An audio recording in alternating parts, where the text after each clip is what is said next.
Hello again, I'm Greg. I'm going to talk today a little bit about the idea of philosophy and also, in part, what the philosopher actually does. And I'm going to call it the new Sophia. Sophia, of course, is the goddess of wisdom, the figure that the Greeks imagined was sort of the source of this kind of more profound knowledge. And then the seeker of that knowledge, of course, was the philosophia, the lover of wisdom, which is where we get the term philosophy from.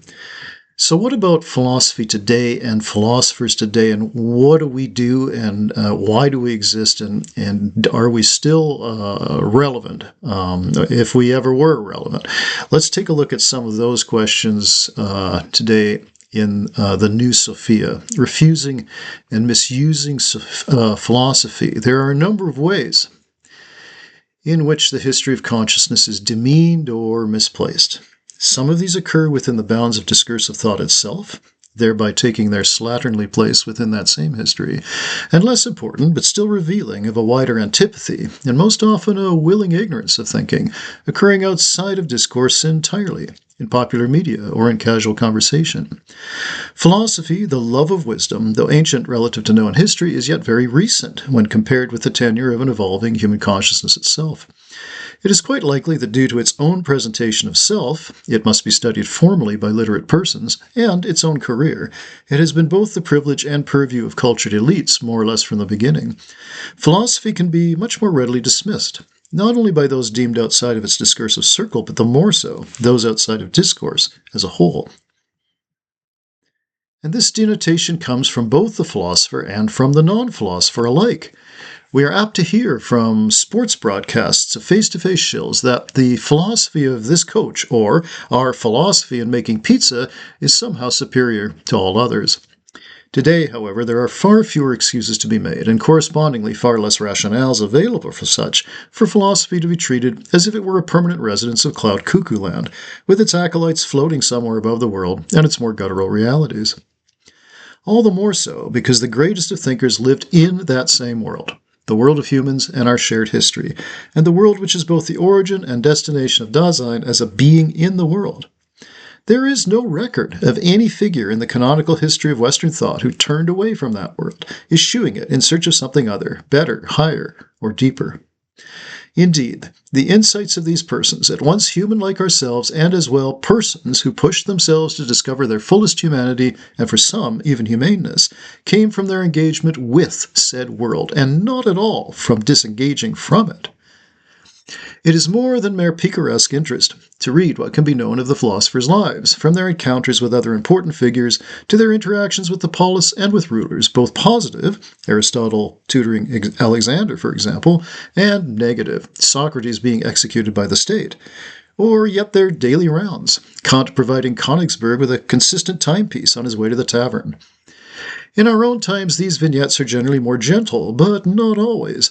One need only compare Bourdieu or Derrida's curricular work for the French Department of Education and Scruton's writing of libretti and novels with Foucault's reckless sexual misadventures and his ultimate AIDS diagnosis, and Ricoeur's wartime incarceration in a labor camp, to be reminded that the world contains every possibility, even for the thinker. The first thing to recall to oneself, if one is feeling some resentment against thinking in general and philosophy in particular, is that these figures were and are human like ourselves. They live in the same world, are challenged by the same travails, endure many of the same hardships, and feel the same fleeting joys. There is indeed no possibility of becoming a thinker at all if one abandons one's humanity.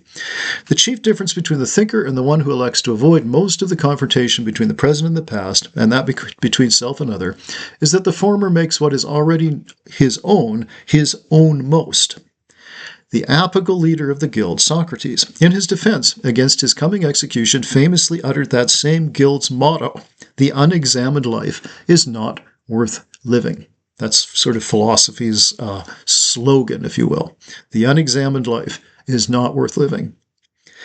This examination can, it is true, take a number of forms, but all such roads lead to an awareness, which is simply unavailable in day-to-day life. Without suggesting a morality of mundanity, one can at least say that this is how it must be. The social world runs on its rails and needs to run on them if society is itself not to falter. This is also not to say that any reflection which becomes necessary from time to time when such rails no longer function as they once did should be the sole responsibility of a few august figures, to be consulted as did the ancients their oracles and haruspices. For the philosopher is no mystagogue. She is more accessibly and much less mysteriously a resource person. In this way, she is no different from the plumber, a professional who has learned a body of professionalized know-how. What the philosopher adds to this contractual availability is that her skill set is not oriented to a specific task at hand. Philosophy is not about fixing things. Rather, the thinker performs a number of functions which are generally outside the daily expectations we have of ourselves and others, and there are 4 of them and perhaps a 5th that we'll come to in a moment. Number 1, the thinker opens up the questions of the day. The general rubric here is that if everyone appears to agree on something, whatever its cultural content or political fashion, the thinker deliberately steps away from this census communist and says, "Are you sure about this?" Such agreements are all too easy to find in our contemporary world, for by way of them, persons as well as governments can carry the day their way. Hence, the role of the philosopher in this first sense is that of questioner, doubter, critic, and analyst. Number 2.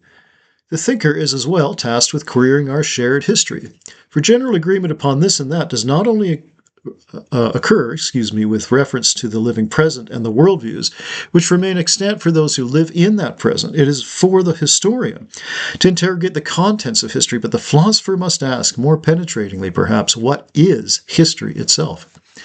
Add to this the question concerning which history is the preferred one and why so. What are the implications of viewing history in the rather Whiggish manner of vanilla verisimilitude? Instead of this, the thinker understands the presence of the past in our lives to be the thesis in an ongoing dialectic.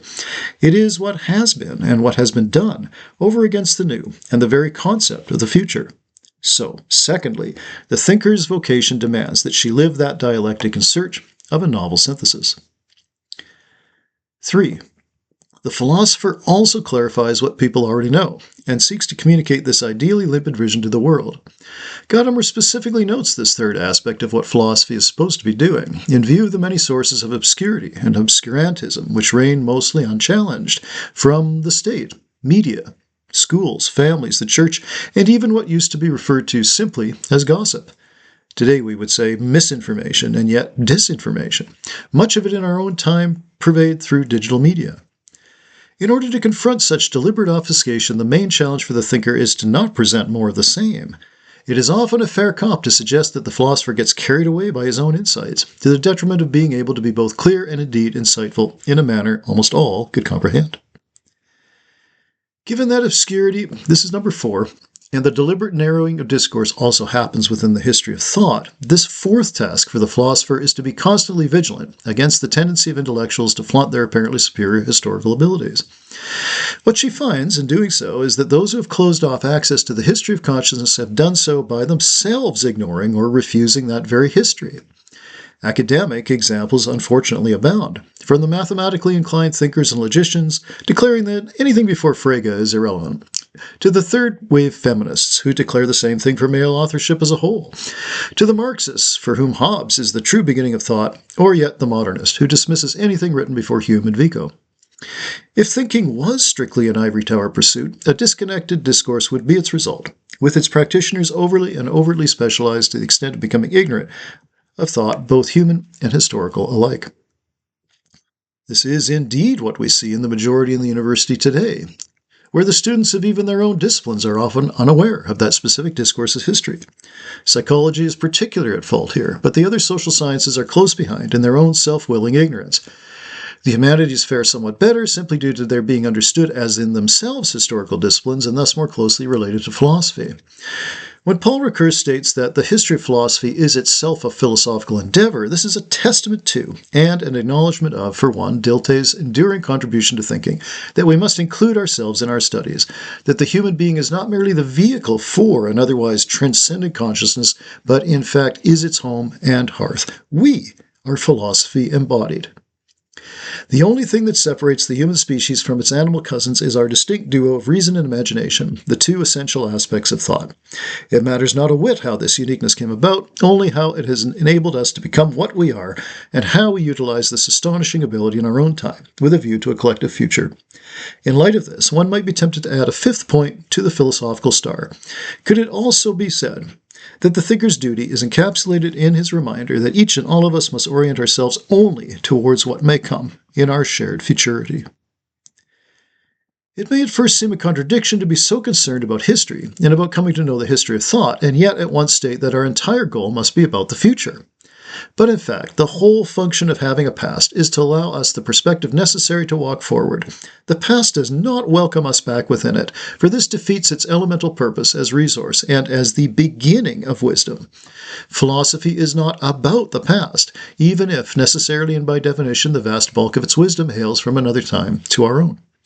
The philosopher reaches into the history of consciousness with her mind on our behalf, and thereby brings back to us its enduring self-understanding. By acting at once as an historian, a critic, a voice of clarity and elocution, and as a discursive dialogician, the thinker serves his culture in the most adept manner imaginable. No other figure in the human career has had such demands, but no other has brought to them such abilities.